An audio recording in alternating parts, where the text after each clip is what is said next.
It had been 3 years since Caleb Hawthorne heard the sound of his own laughter. The cabin stood quiet around him, a simple place tucked into the edge of the pines, just far enough from town for people to forget he existed. The winters out here didn't forgive a man easily, but that was part of why he stayed. Solitude made sense when you were hollow inside. His hands, rough from years of working timber and fencing cattle, never trembled. But some nights, when the wind howled through the chimney and the fire crackled too loud in the silence, his chest would tighten like it wanted to crack open. He never told anyone why he left the town behind. Not the preacher, not even Doc Langley, who stitched up the gash on his forehead the night he walked away from everything. But the memory was still sharp in his mind. Emily's face, pale and still under the lantern light. Her dress soaked through, her hand cold in his. His wife had died before sunrise, and something inside Caleb died too. Guilt, they called it, or maybe just grief that turned to something harder. He didn't deserve a second chance. That's what he told himself. And no matter how many sunrises passed, he never stopped believing it. Caleb had built this cabin himself. Each log, each nail, every inch of it had been carved with calloused hands and a stubborn will to survive. The woods gave him what he needed: meat in the winter, berries in the spring, clean water from the creek that ran along the ridge. He didn't need company. He didn't want it. But the truth was, there were days when he missed the sound of another voice. Days when he thought he heard footsteps and opened the door, only to find wind sweeping dust across the porch. That morning had been no different until it was. He was splitting firewood behind the cabin, bare-chested despite the chill in the air. His breath came in clouds. The axe came down in rhythm. Wood cracked, sharp and loud. He didn't hear her at first. The sound was too soft, like the rustle of a bird landing nearby. But then, clear as daylight, came a voice. Small, frightened. "Sir." He turned slowly, half expecting a fox or a stray dog. But standing near the porch was a girl, maybe 6 years old, maybe 7. Her dress was too thin for the weather, cotton and threadbare, with patches sewn by a careful hand. Her boots didn't match. Her hair was in uneven pigtails, and her cheeks were pink from cold and crying. She didn't say anything else at first, just looked up at him like she didn't know if he was going to help or holler. Caleb's jaw clenched. His voice had gone unused for too long, but he found it. "What are you doing way out here?" he asked. Her lower lip trembled. "My mommy, she can't walk no more." The axe slipped from his hand and thudded into the snow-soft dirt. Caleb stared at her, heart thumping slow and heavy. This wasn't real. This was something his mind made up in the silence. But the girl didn't blink, didn't move. He knelt, slow and careful, not wanting to scare her. "Where is she?" The girl pointed behind her, down by the creek. "She fell." Caleb didn't ask how long ago. He didn't ask why. He just grabbed his coat and followed her, boots crunching behind her small footsteps. The woods closed in around them as they walked, quiet and cold. Caleb glanced at her as they moved through the brush. She walked like she was used to doing alone. No complaints, no whining, just kept going like she had to. Her name, he learned later, was Sophie. But in those first minutes, she was just a child trying to hold the world up by herself. They reached the creek bend in under 10 minutes. There, slumped against a tree, lay a woman. Her dress was torn at the hem and damp with mud. Her long hair was tangled, falling over one shoulder. Her hands clutched her side like she was holding something in. Caleb dropped to his knees beside her and pressed 2 fingers to her neck. Pulse but weak. Her eyes fluttered open. Sophie knelt beside her, whispering, "I found someone. He's going to help." The woman's lips barely moved. "Sophie." Caleb said nothing, just scooped her into his arms. She didn't weigh more than a sack of grain. Her body was cold. She didn't resist. Her breath came shallow. They made it back to the cabin as the sun dropped below the treetops. Caleb laid her on his bed, covered her with the extra quilt, and built the fire higher than it had been in months. Sophie sat on the floor by the bed, her arms wrapped around her knees. Caleb moved around them quietly, heating water, making weak tea, cleaning the woman's wound, a deep gash along her ribs, maybe from a fall on rocks. She winced but didn't cry out. When he finally spoke again, it was low. "What's your name?" "Her name's Elsa," Sophie answered for her. "She's my mama." Elsa nodded faintly. "Thank you," she whispered. Caleb didn't reply. He just watched her for a long moment. That night, after Sophie fell asleep curled at the foot of the bed, and Elsa's breathing finally evened out, he sat in the rocker by the fire and stared into the flames like they might give him answers. He had built a life where no one came looking, a place where the past couldn't reach him. But now a little girl had knocked on his door, calling him daddy, and he didn't know if he was more afraid of her being right or her being wrong. In the quiet, he remembered Emily's voice, the way she'd laugh when he tried to sing, the way she'd press her hand to his chest and say, "You feel too much, Caleb. That's your trouble." He hadn't felt anything in years. Not until today. Not until Sophie's eyes met his, and something in him moved again. The next morning, the air was sharp, and frost coated the window panes. Elsa was still asleep when Caleb stepped outside. The forest felt different now. Less like a wall, more like a question. He didn't go far, just walked the ridge, looking down at the trail they must have taken. It was dangerous, even in daylight. That girl had walked half a mile alone through rough country. What kind of life had they come from? By the time he got back, Elsa was awake, sitting up against the headboard, pale and tired. Her voice was rough. "You didn't have to help us." "I know," he said simply. Then he added, "But I did." Sophie had found the tin of dried apples in the cupboard and was carefully slicing them onto a plate like it was a feast. She smiled at Caleb when he walked in, like they'd known each other longer than a few hours. "She says I look like you," she blurted out, pointing to her mother. Elsa's eyes closed slowly, but not in denial, not in fear, just weariness. Caleb looked at Sophie, and something inside him broke wide open. "You hungry?" he asked her. She nodded. He sat beside her and picked up a slice of apple. "Me too." In that moment, the cabin no longer felt like a grave. It felt like a question, one that had waited years to be asked, and now couldn't be ignored. The following days settled into a rhythm none of them expected, as if the quiet world Caleb had built slowly shifted to make room for more than just his own silence. Elsa didn't speak much at first. Her body needed time to heal, but so did whatever had driven her through the woods with a child in tow. Caleb didn't press her. He'd spent enough time with his own ghost to know a person shared their story when they were ready, if ever. Sophie, on the other hand, filled the quiet like sunlight cracks through clouds. She was curious and talkative, never still. She followed Caleb when he chopped wood, asked him 100 questions about the tools on his workbench, tried to feed the chickens though she was scared of them. She called the cabin home by the second morning, called him daddy again by the third. Caleb didn't correct her, not because he believed it, but because the way she said it felt like a hand pressed to his ribs, gentle, warm, and unexpected. Elsa noticed it too. Her eyes would follow Caleb and Sophie from the window. She started sitting up longer each day, helping where she could. When she finally joined him outside by the woodpile, her face was pale and strained, but her voice steady. "I can help," she said, reaching for a basket of kindling. "You should be resting," he replied, not unkindly. "I've rested enough." He didn't argue. He let her stack the smaller pieces while he split the bigger ones.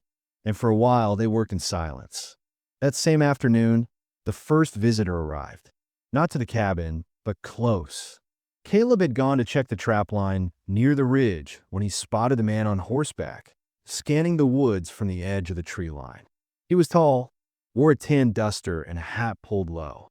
Caleb didn't recognize him. The man didn't see him either, and after a few minutes, he turned his horse and rode off toward the south bend, where the river wound back toward the edge of town. When Caleb returned, he told no one about it. But that night, he sat by the door longer than usual, rifle across his lap. Something about the man's movements didn't feel like a hunter or ranch hand. Something about the way he scanned the trees said he was looking for someone. A few days later, a second visitor came, this one on foot. Caleb had just come in from feeding the mule when he heard the knock. Not hard, not rushed, just 3 slow raps on the door. Elsa, sitting in a rocker by the fire, tensed immediately. Caleb opened the door to find an older woman standing on the porch, wrapped in a faded shawl. Her gray hair was pinned tight under her bonnet, and her eyes were sharp as fence wire. "Well, I'll be," she said.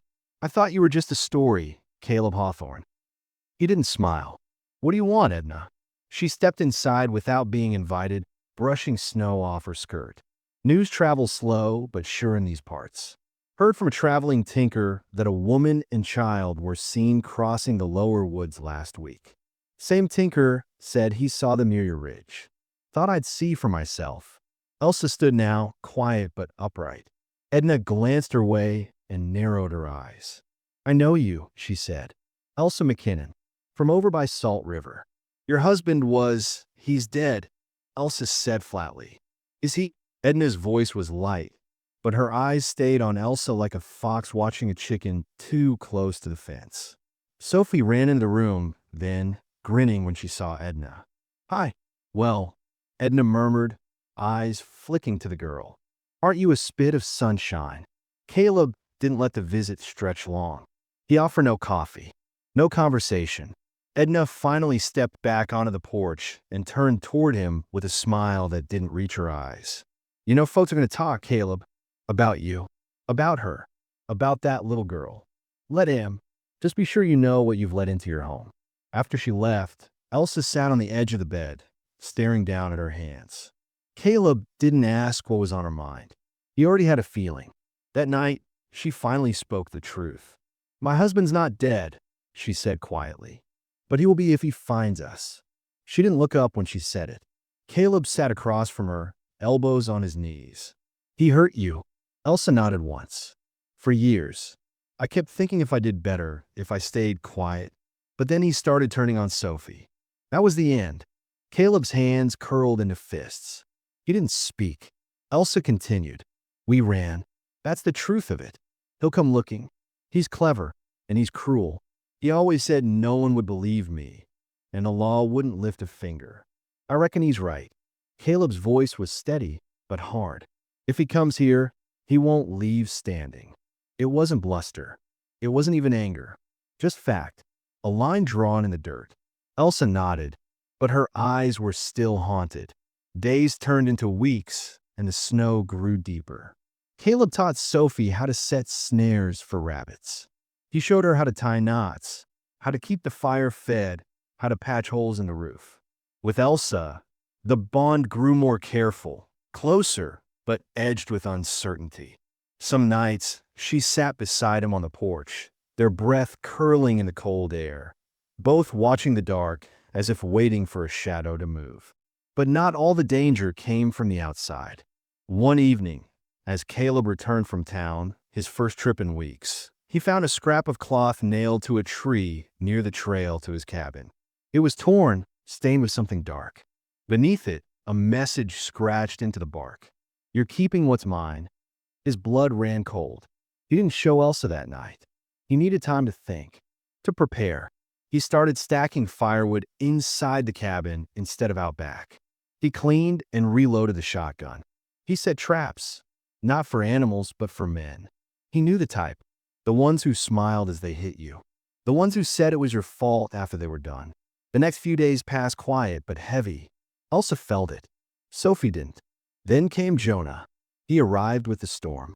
A tall, lean man with a scar that ran from jaw to ear and a grin that never quite reached his eyes. He didn't come up the trail. He came from the north slope, hidden, treacherous ground. Caleb only found him because of the dog's growl. Jonah stood in the clearing like he belonged there, like he'd been waiting. Elsa saw him and turned to stone. "Well now," Jonah said, tipping his hat. "Aren't you a sight?" Sophie ran behind her mother. Caleb stepped forward between them. "You got no place here." Jonah smiled. "I think we both know that's not true."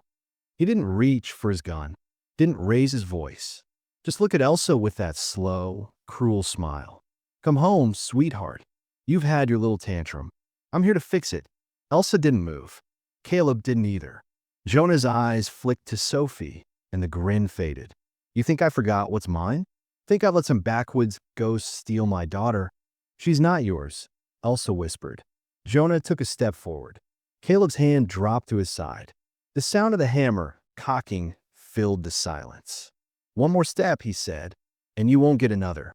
Jonah stopped. His mouth twitched, and he stepped back. "This ain't over," he said. "You hear me? She's mine, and you're gonna pay for talking her." Then he was gone, back into the trees. The cabin stood silent.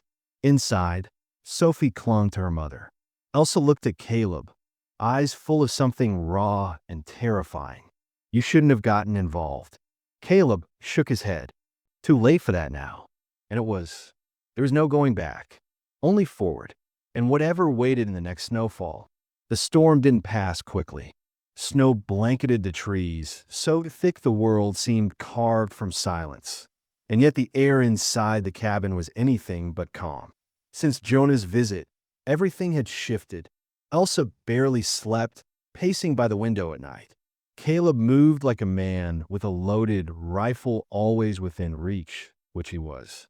And Sophie, too young to understand all the words but old enough to feel the change, had grown quiet. She still trailed behind Caleb as he worked around the cabin, but she'd stopped calling him Daddy and started watching the woods with wide, anxious eyes. Caleb reinforced the shutters, double-barred the door, and buried traps in the snow that only someone raised in the woods could avoid. But even with all his preparation, there was something else gnawing at the edges of his mind. Jonah had found them too easily. The north slope was steep, hard to track across, especially in winter. You didn't just stumble into that clearing unless you knew what you were looking for. Someone had told him. And the only person who'd come close enough lately, close enough to see Elsa and Sophie here, was Edna. The thought turned his gut. She'd always been a snake in the tall grass, gossiping from one homestead to the next under the guise of sharing prayers and soup. But would she really go so far as to betray a woman she barely knew, just to stir the pot? Caleb waited until the next clear day, then saddled the mule and headed for Edna's place, leaving Elsa with his shotgun and a full pouch of shells. "You see anything move," he told her, "don't ask questions." Edna's cabin sat 2 ridges down, her garden covered in snow, the smoke from her chimney rising weak into the sky. She answered his knock with a smirk and a shawl wrapped tight around her thin shoulders. Well, look who's decided to socialize." Caleb didn't waste time. "You told him." Edna blinked, but not with surprise. With calculation. "I've spoken to many people, Caleb. You'll have to be more specific." "Jonah McKinnon. You told him where Elsa was." Her smile faded like a candle snuffed out. "You think I'd help that man? I think you'd sell a secret for the right story." Edna's jaw twitched. "I didn't have to tell him much. Man like that. He already knew the general direction. He just needed to know someone was hiding up this ridge. You gave him the last piece." She didn't deny it. Caleb stepped closer. "If anything happens to Elsa or her daughter, you think this is about you being noble?" she snapped. "You have no idea what that man's capable of. You think you're the first to try and protect her? You won't be the last either." Caleb stared at her, his fury cold and sharp. "You could have warned us." "I did in my own way. You just didn't listen." He left without another word. When he got back to the cabin, something was wrong. The door stood open. He dropped from a mule before it stopped moving, gun drawn, heart hammering. Inside, the cabin was silent. No sign of a struggle, just the fire crackling and a cup rolling across the floor. Then he heard it, a faint sob. Sophie was curled beneath the bed, her small hands gripping the edge of the quilt. Her cheeks were streaked with tears. She looked up at him, eyes wide and terrified. "Where's your mama?" he asked. She pointed toward the trees beyond the back path. Caleb ran. He followed broken prints in the snow, barely visible but still fresh. They led west, toward the river's edge. Panic clawed at his throat. Then he saw her, Elsa, stumbling, hands bound, being pulled forward by Jonah, who walked beside her like a man enjoying a slow stroll through hell. Caleb raised his rifle and called out, "Let her go." Jonah turned, grinning like a devil. "Well, look who came running." Caleb didn't lower the gun. "You got 2 seconds." Jonah held Elsa tighter. "You shoot. She goes down with me." "I don't miss." Jonah's smile faltered. Behind him, Elsa turned suddenly, jerking her elbow up and driving it hard into Jonah's ribs. He doubled over, and in that heartbeat, Caleb fired. The bullet tore through Jonah's shoulder, sending him spinning into the snow. Elsa collapsed, gasping. Caleb reached her in seconds, cutting the ropes with his knife. Jonah moaned on the ground, one hand clutching his wound. "Don't kill him," Elsa whispered. Caleb's grip tightened on the rifle. "Why not?" "Because we need him alive. There's something I haven't told you." They dragged Jonah back to the cabin and tied him to the support beam with thick rope. Elsa wrapped her arms around Sophie and didn't let go for a long time. That night, after Sophie had fallen asleep, Elsa sat across from Caleb near the fire. Her face was pale but firm. "I lied to you," she said. Caleb didn't speak. Elsa took a breath. "Jonah isn't just Sophie's father. He's not even a real father. She was born from something worse, something I tried to keep hidden even from myself." Caleb's stomach turned. "There was a man before Jonah," she said quietly. "He hurt me, and when I found out I was pregnant, I tried to run. Jonah found me, married me out of pity or possession, I don't even know. But he always hated Sophie, said she was a stain, that she wasn't his, and he made sure we both knew it." Caleb's fists clenched. "And you protected her all this time?" Elsa nodded. "But that's not all. Jonah isn't just cruel, he's smart. He's got people in town who owe him favors. Men who wear badges and smile while they break bones. If we kill him, they'll come. They'll say we ambushed him. We'll hang." Caleb looked at Jonah, unconscious and bleeding in the corner. "So what do we do? We make him talk. We get on paper. He admits what he's done. To me. To Sophie. We get names of men who help cover it up. Then we take it to the one man who can make it stick." Caleb stared at her. "Ooh, Sheriff Ward. He's clean. His son died under Jonah's boot a year ago, and no one ever paid for it. He's been waiting." The plan came together slowly. They kept Jonah tied, cleaned the wound just enough to keep him alive. On the second day, Caleb pressed the barrel of his Colt to Jonah's knee and told him he had 5 seconds to start talking. Jonah broke faster than expected. The words poured out in gasps and slurs. He confessed to everything: beating Elsa, threatening Sophie, paying off deputies to keep quiet. He named 3 men who helped cover for him.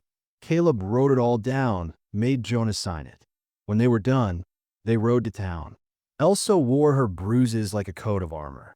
Caleb handed the paper to Sheriff Ward and said nothing. The sheriff read it in silence. Then he lit a cigarette, stared at the ash falling to the floor. "Where is he now?" Ward asked.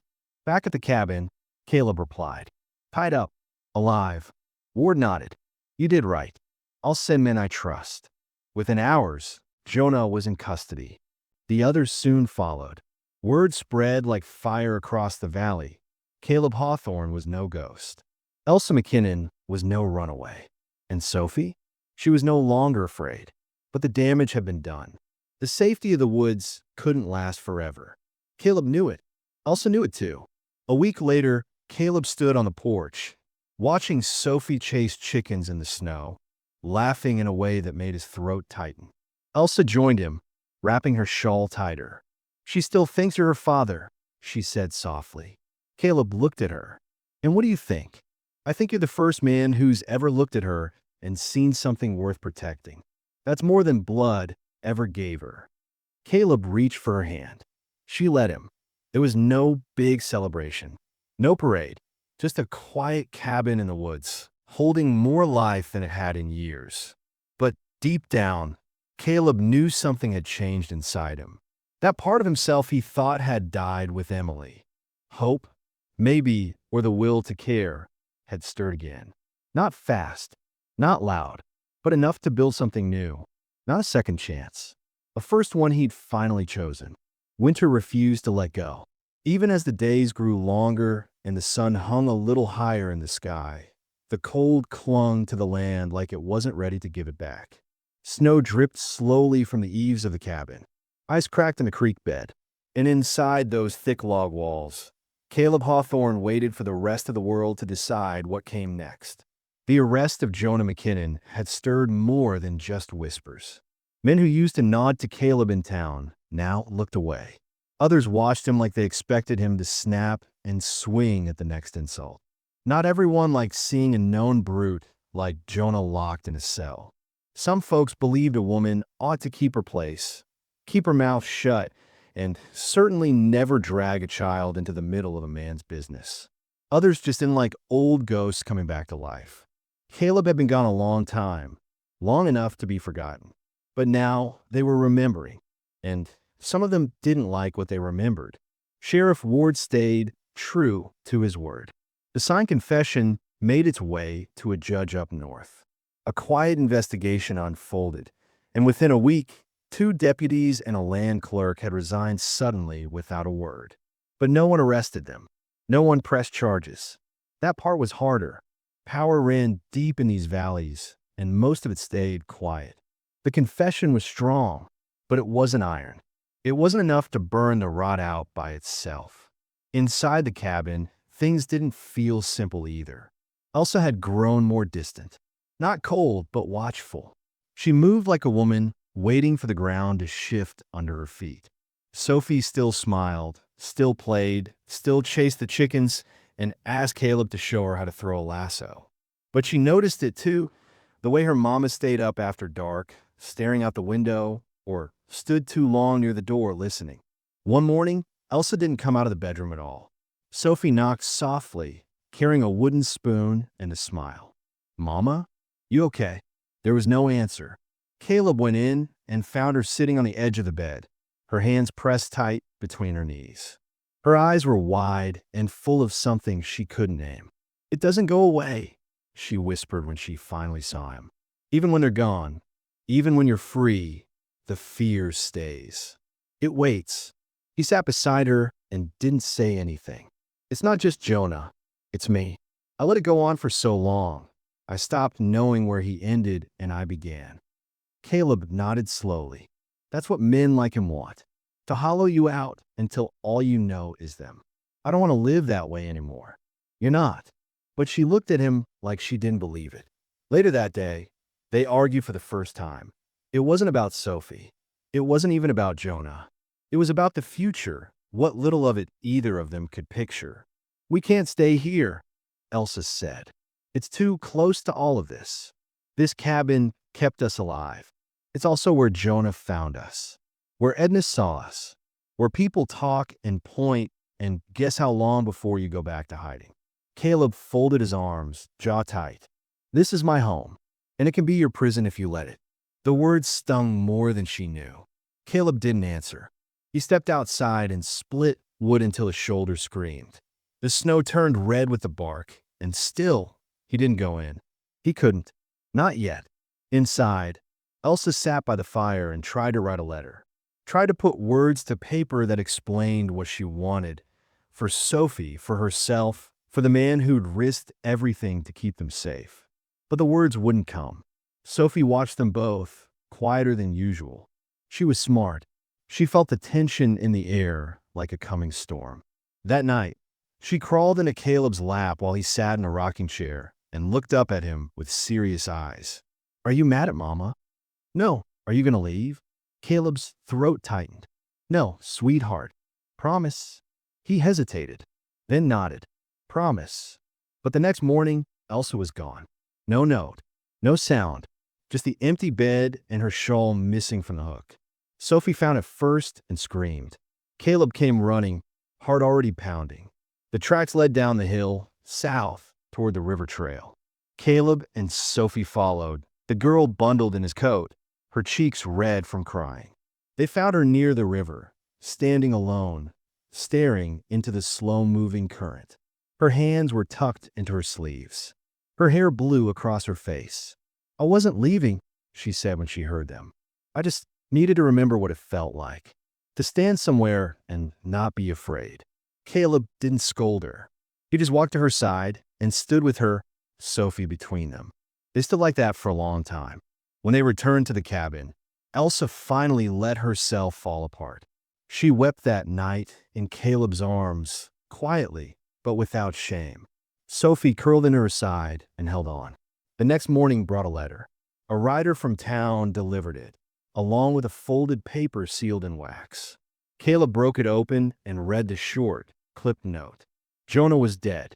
The sheriff didn't give details, only said the wound festered in jail, that he'd been buried in a nameless grave beyond the edge of town. No trial, no more questions, just gone. Caleb read the words twice, then handed the note to Elsa. She stared at it for a long time, then placed it in the fire without a word. But the end of Jonah didn't end the trouble. A week later, Edna was found dead in her home. Poisoned, the doctor said. No sign of struggle, no money missing, just quiet and sudden and strange. Then one of the old deputies who'd resigned turned up drunk and raving in front of the mercantile, swearing he saw Caleb's face in the woods, stalking him. He fired shots into the trees and had to be hauled away. The whispers started again. Caleb heard them when he rode into town for supplies. Should have let the girl stay with her kind. He was always a strange one. You ask me, that whole cabin's cursed. He ignored it, but it wore on him. Wore on Elsa too. And finally, one morning, they sat on the porch and spoke plain. We can't stay here, she said again, softer this time. Caleb didn't argue. Not just because of the town, she added. Because we deserve to start clean. Not just survive. He looked at her, really looked, and saw not just the woman who'd crawled into his life from the trees, but the woman who'd walked back out of hell carrying a child and never stopped fighting. He nodded. Then we leave. They packed slowly over several days.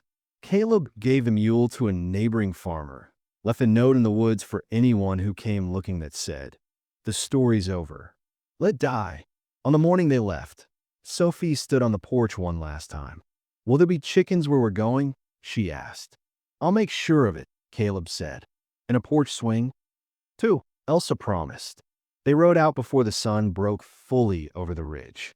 The cabin shrank behind them, then disappeared. They didn't look back. But in the weeks that followed, their story traveled farther than they did. People told it differently depending on who asked. Some said Caleb had been a hermit who came back to life for love. Others said Elsa was a witch who lured him out of hiding. Some said Jonah never existed at all. But none of that mattered. What mattered was that every night, in a new town, under a different roof, Sophie slept safe between two people who chose her again and again. What mattered was that Elsa laughed again. Not loud, not often, but real. And what mattered most to Caleb, what made his hands stop shaking and his chest open up again, was that every morning he woke up next to someone who didn't need him to be perfect, just present. And that was a future worth fighting for. Spring came slowly that year, crawling over the hills like it was afraid of being chased away again. The snow melted in patches first, along the creek under the pines at the base of the fence posts. Then the dirt returned, thick and dark and soft beneath their boots. It had been 2 months since Caleb, Elsa, and Sophie left the cabin behind. 2 months of travel, of cold nights under the stars and borrowed barns, of unfamiliar towns and strange faces. They'd finally stopped in a quiet valley town called Larkspur Hollow, where folks didn't ask too many questions and the sheriff had no old grudges. Caleb rented a small cabin just off the ridge, near a field of wild mustard flowers. He built a new fence, repaired the roof, planted seeds in the soil with Sophie beside him. The land didn't care who they were. It just wanted tending. Elsa worked in the kitchen of the town cafe. It wasn't much, but it kept her busy and gave her pride. She came home smelling of biscuits and soap, her hair pinned back with a handkerchief. She kissed Sophie on the forehead each night and curled up beside Caleb as though she finally believed the dark wouldn't take her again. Their new life felt good, solid, like something permanent, even if they didn't say it aloud. But peace Caleb had learned, was always a temporary visitor. It started with a letter. It arrived in plain paper, folded tight, no return name. Caleb found it tucked into the fence gate when he came back from town. No one saw who left it. Just 3 sentences scrawled in shaky ink. You left something behind. I didn't. Thought you'd want to know before the past finds you again. There was no name, but Caleb didn't need one. His heart knew it before his head did. The handwriting belonged to Micah Greeley. Micah had once been Caleb's closest friend, like a brother, back when they worked cattle together on the old Trail Ridge Ranch before Emily's death. He disappeared not long after Jonah McKinnon had come into power. Caleb hadn't seen him since. He didn't tell Elsa about the letter right away.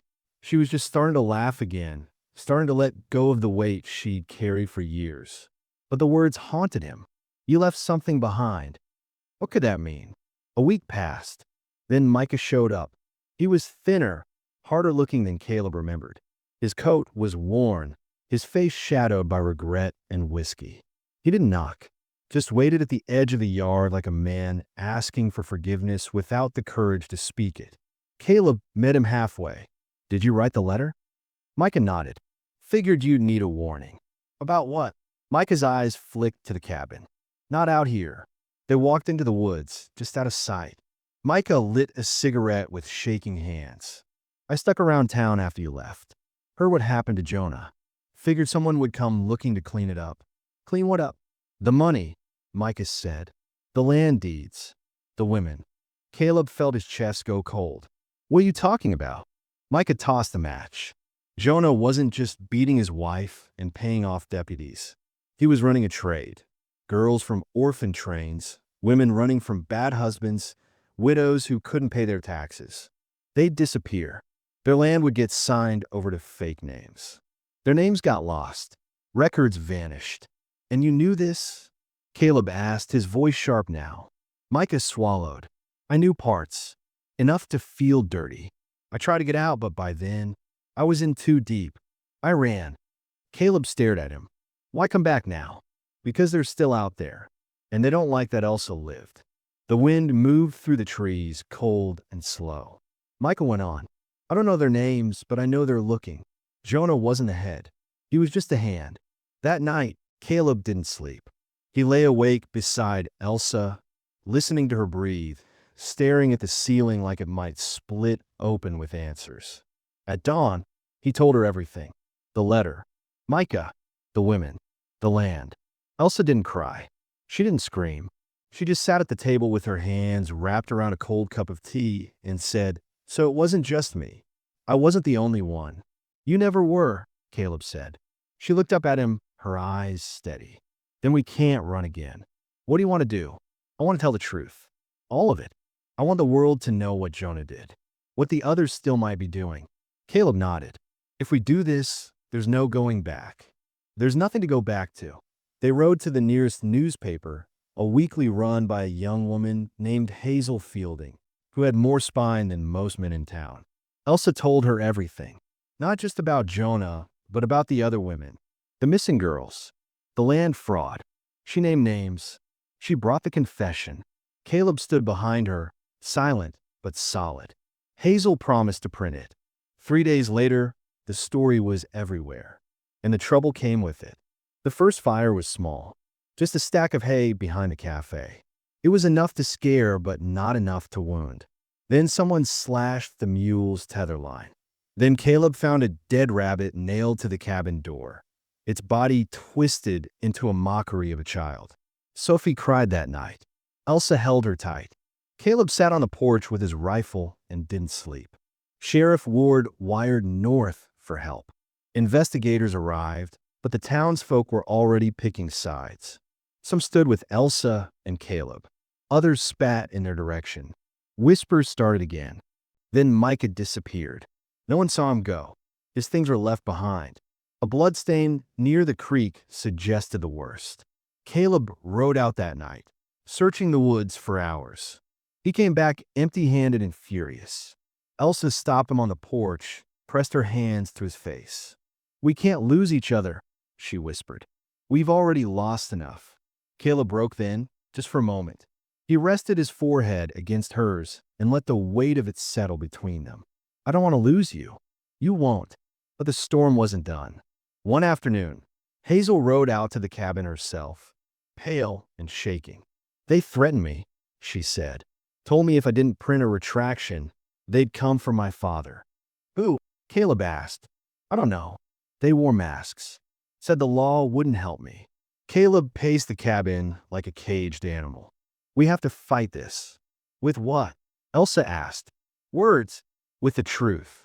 But truth, Caleb was starting to realize, was only as powerful as the people willing to listen.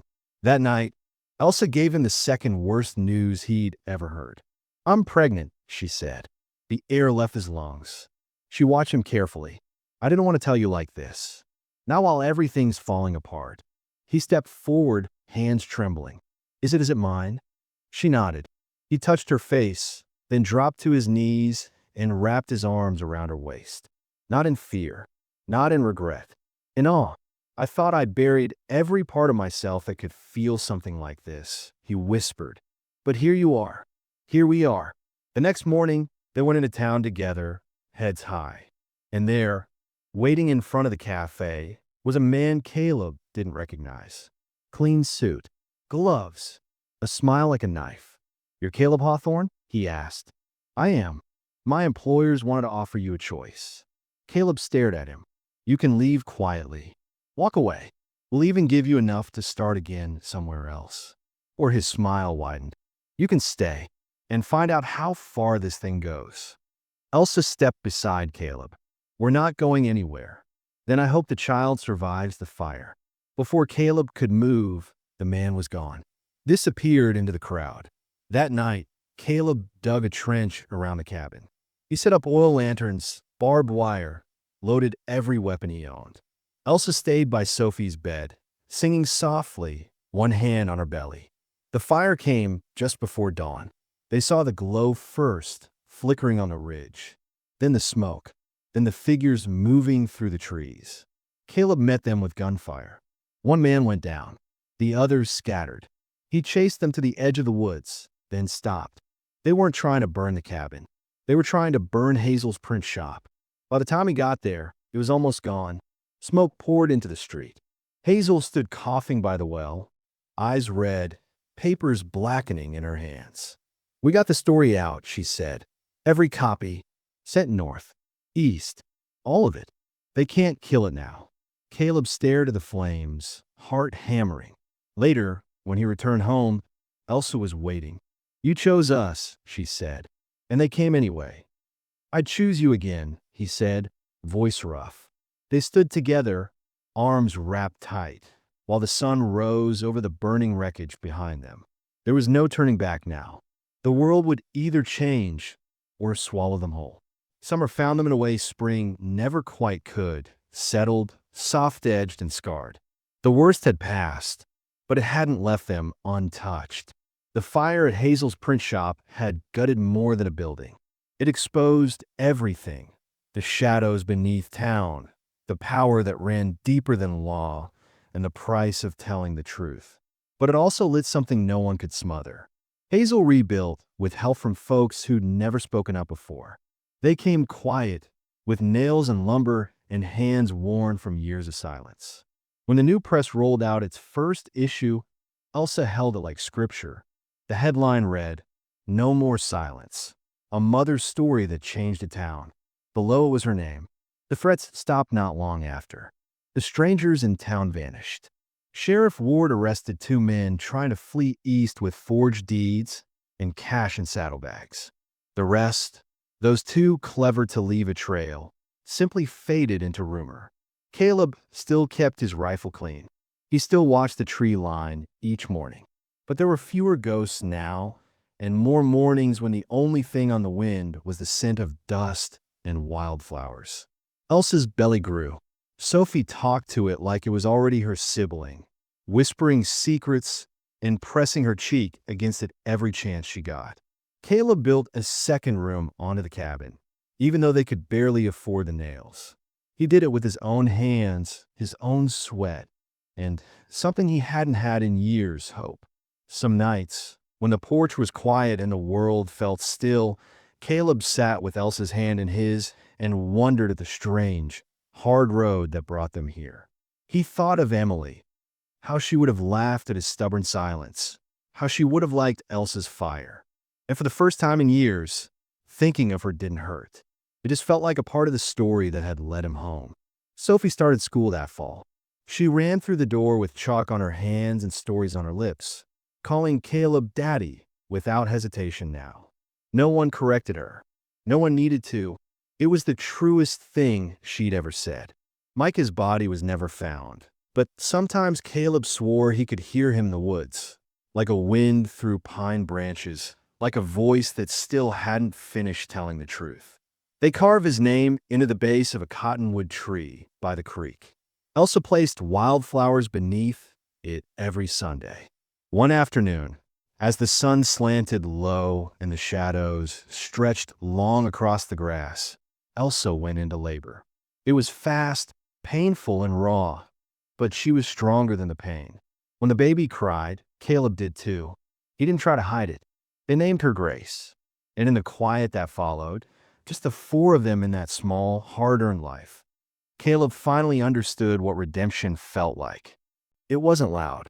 It didn't come with justice or victory or the world admitting it was wrong. It came with breath, with second chances, with a child placed in your arms and a woman resting beside you who trusted you with everything. Months later, while walking through town with Elsa and the girls, Caleb overheard two men talking outside the general store. "You hear about the Hawthorne fella?" one said. "Built himself a whole life after burying the first one. Some say he took in a woman with a past and made it hers no more." The other man shrugged. "Man like that, he's either a fool or a miracle." Caleb didn't stop. He just kept walking, Sophie on his shoulders, Grace sleeping against Elsa's chest. He didn't need the town's approval. He had something better, peace, fragile and earned, sitting at his table each night. And when the darkness came again, and it always did, he knew he'd face it with more than just a rifle. He'd face it with a family, with love, with the fire of a woman who'd survived hell and still dared to hope, and with the quiet faith of a man who'd once closed every door, only to have a little girl knock and say, "Mom, I can't stand anymore. Please come with me, Daddy." He'd opened the door, and everything had changed.